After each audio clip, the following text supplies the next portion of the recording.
Yeah, sure. There are going to be certain. I mean, with private property, you do have to have some sort of regulations because you live in a society. There are people around you. You know, I mean, if you build, I don't know, a giant fortress in the middle of your housing estate and then have blaring sirens every day, then yeah, there are probably legitimate complaints from your neighbors. But what I mean is that you as an individual, you are free to operate in society however you like, practically. You know, you can associate in whichever way you like, and join whatever clubs, you run your life as you want according to your job and your needs, and obviously that you are actually relatively free in that regard. The government isn't getting involved, and comparatively, the government is relatively small. I mean, there are, like you were saying earlier, the situations where the government was far bigger and far more intrusive than in a Western liberal democracy. So, I mean, I agree that we should try and reduce the size of government. I would like to see that too, and I would like to see powers devolved to local centres of government that are also accountable to the central government, because then you have a much more responsive form of government to the people who are in the local area and who need local things to be done. You're saying still subsidiary to a larger government. You're not saying that. I mean, does a community have a right to secede? They can try. I mean, it depends, doesn't it? You know, it depends. I'm not asking you, is it going to be successful? I'm saying, is it righteous? Is it just? Do you have a right? Were the American founders right to say we don't want to be part of the British Empire anymore? It depends on their standards. Don't I get to set the standard for my community, or don't we get to say, like, because if King George sets the standard, we're still part of England. If the American people set the standard, the colonists set the standard, then we're not, and then there's a fight over it. But the question is, who's right in that? I mean, are you saying that King George was right to say kill the colonists for asserting their independence? I don't know. Would it be right for California to secede from the United States because it was full of communists? Absolutely, that would be wonderful. That would be wonderful. That would lead to the breakup of the United States. But I suppose you'd be in favor of that.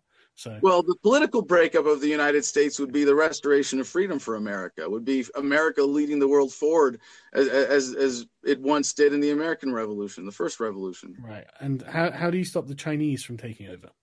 Well, this is where the wisdom of the founders of the first revolution was so important, so relevant, because they were against the concept of a standing army. They knew that a better, more effective, and more righteous defense of a free people would be a militia defense. And again, it comes back to incentives, and that the best defense of a free people is a well-armed public that refuses to be governed. Let's stop there, because we know that a militia is not as good as a standing army.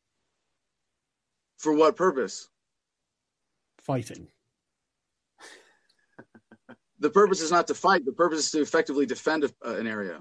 Protection, you've got to do that by fighting. I'm military or ex-military. You may have to fight. Yeah, and a standing military is way better than a militia, which is why we have them. Do I have to remind you of the Revolutionary War again? I mean, it was the American forces that were largely militia-based that fought the British lined up in rows, who made it really easy for them to die. It's right there. The evidence is in your face. Stop before we start getting carried away with mythos, because you needed the standing army of the French to achieve this. So, all right. You want to argue with me that way? You can bring it in both ways. It was very large and complicated. The overall trend was obvious. Look, listen, I'm a big fan of military history, and if there is one thing that you learn, it's that a professional military is always better than a militia. Always. Ask our military host here. What was the actual question though? Which is more effective, a standing army or a militia? Well, I mean, a standing army has been far more trained than any kind of well-regulated militia. Would you agree? Of course. Yeah. And they're going to be better armed because they're backed by a state, and they're going to have much better coordination because they're trained and drilled and they have an infrastructure behind them, and they're going to have much better weapons because they're provided by a nation. The idea of a militia can't. Absolutely. I don't think a militia is going to do much in the modern era, frankly. You're dealing with except bankrupt the entire United States government. Like when you bring up the founding fathers, we have a lot more threats nowadays that are. Right, and we address them with the military, and Afghanistan still deserves the name, the graveyard of empire empires. What can a militia do? Bankrupt an empire. There you go. I mean, and this goes back to understanding what war is and an understanding of what governments are as territorial. Hang on. Let's not jump off topic. Let's not jump off topic because, like, Afghanistan being the graveyard of empires is kind of a British colloquialism, and it was for the British Empire, or at least you could argue that. But that's not necessarily true. I mean, for like 500 years they were ruled by the Persians. So it's one of these things that it's everything in that regard is relative. And okay, you don't live in Afghanistan anyway, so.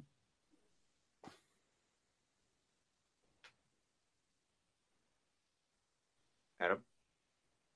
I don't understand the significance of me not living in Afghanistan, but okay. It's easy to fight a defensive war when you have a force multiplier in the form of rocky and inhospitable terrain, right?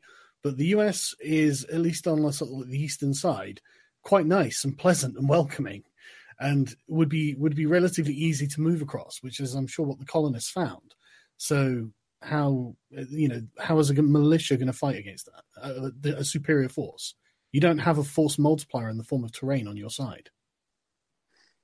I think it gets down more to the principles of what the founders were advocating in terms of what is a righteous and effective defense and what war is and what government is, and the fact that it exists primarily to exploit people. And so when a people say as a whole, we're not going to take it from anybody, we're not going to be governed by anyone, we're not going to put up with any form of taxation or intrusions on our freedom, then the incentive for another government to try to take over that territory goes away.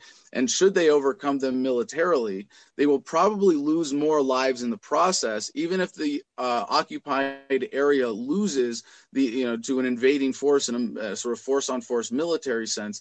The invading force will probably lose more lives in the conflict to a population that's resisting with a guerrilla style force. And that population, if they are really committed to those principles, will be able to overthrow that oppressive occupying force. That's a more common trend in history. Well, I don't think so. We didn't see that in Afghanistan. Violent revolutions. I don't think so. We didn't see that in Afghanistan. I can't think of anywhere that you really have seen that. So I don't agree. But I mean, I think we're kind of getting off topic here, really, aren't we? But I mean, is there anything else we really need to discuss? Because I mean, I just don't see where any legitimacy comes from in the situation that you're describing, the civilization you're describing. Because, like, why should I cooperate with any of it? And we're winding down too, so we're hitting that hour mark. I just had kind of one question, maybe that can kind of struggle a little bit. We got about 10 minutes left before the hour's up. But Adam, last time you were here, we started to go into the who would pay for some of the things, some of the infrastructure that we had, and we said that we would approach that the next time you were on. So I'm wondering if you have an answer for things like roads or schools. Who would cover that kind of funding if we get rid of the government? Well, the important problem with government is that in terms of the problem that you raise here of allocating funds for large social projects that require significant cooperation, is that when you trust an institution that effectively has far less accountability through the electoral system than you would have through the market, that a lot of the funds that they take in terms of taxes are going to be diverted based on corruption and special interests. So when you have a market-based system for funding those things, those funds go directly from the people who want those services to those service providers. And in different forms, you're going to have different ways that people, bring those resources together, whether it's at a community level or a, private property or a business enterprise or an investment level. Those things, those resources are going to now be invested directly in what those people want without the diversion of government. So can I just the way that I can only envisage what you're suggesting happening is if a giant corporation had effectively their own private military to protect all the property that they own. Well, already a lot of corporations end up with, private security that they rely on more heavily than government. They rely on private security. I mean, generally, a lot of companies. Hang on. So no, I don't agree with that, right? For example, there are building projects going on all the time, and whenever I travel anywhere. Hold on. You don't agree with my observation that there are companies that have private security? No, I'll let if I can finish. For example, I go, there's a building site near my house. There are no guards on it. Why not?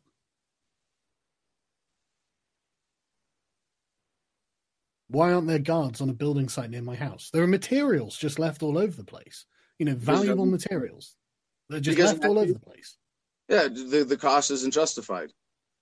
No, because they know no one's going to steal it. And if someone does steal it, then that person will be found.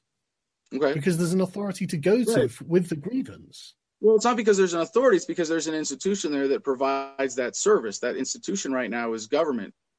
Yes, because government is the only legitimate means we have of doing that.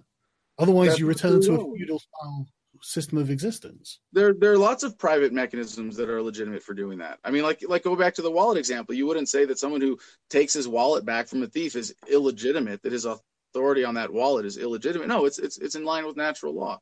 No, but that's the problem that I have with what you're saying, because what you're saying is might makes right. No, I'm saying that the natural law is a standard based on self-ownership, and ethics makes what's right.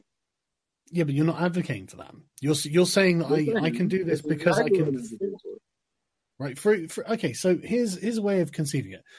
Property rights exist in other people's heads, not your own. Sure. I mean, I can work with that model that property rights are an abstraction. Sure. Yeah, they exist. Other people have to believe you have property rights. Right. It's about respect for control of property, right? That people respect your control of it. Yeah, and people tend to respect control of property from fear of punishment. I think fear of punishment is not the greatest restraint on unethical behavior. I think the human conscience and accountability to people around you is far more significant, because otherwise theft and murder would be a lot more rampant. I mean, do you think government is really effective at stopping all forms of violence and criminality? I mean, people can still get away with the law. Hang on. Okay, well, I'm not saying it doesn't happen, but I think it would happen in much greater degree if we didn't have that, and we can tell from countries that don't have the rule of law. I mean, this is the thing, right? All of Western prosperity is built on property rights, the rule of law, and an accountable government. That's it. These three things will make any civilization prosperous and wealthy and peaceful.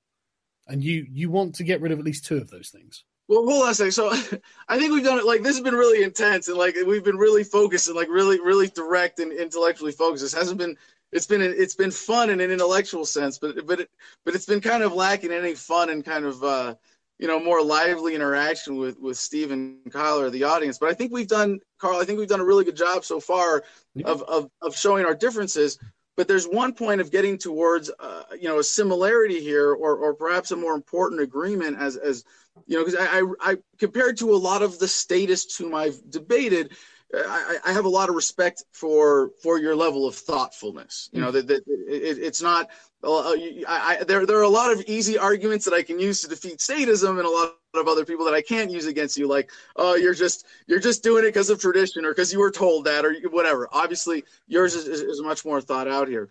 But there was really one critical point, and you said you agreed with me on localism, but I define that, I think, a little bit differently, because there's subsidiarity as like the Catholic Church principle of let's have all functions happen at the lowest level possible, but let's still have this pyramid to the central authority of the Vatican and the Pope. And what it sounds like, that's what you're advocating in localism.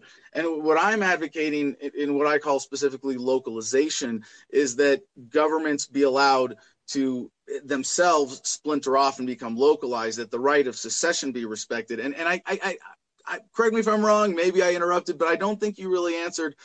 Were the American colonies, did they have the right to declare their independence? Does a state today, does California have the right to secede? Okay, I can answer that quite easily. It depends from the perspective you're coming from, but from the perspective of King George, no, they didn't have the right. From the perspective of the US government, no, California doesn't have the right. That's why you have to use force. Okay, but what's your perspective then? Well, that was it. I mean, like, it's part of your constitution that your territories aren't just allowed to secede. And ultimately, if you want to maintain any kind of state at all, which I know you don't, you have to have that. But that doesn't. Now you're doing the appeal to authority thing because it's in the Constitution. I'm asking you what. No, I just explained why. That was just an observation. You have to have that to prevent a state from splintering apart and destroying itself, which, I mean, I'm accepting of.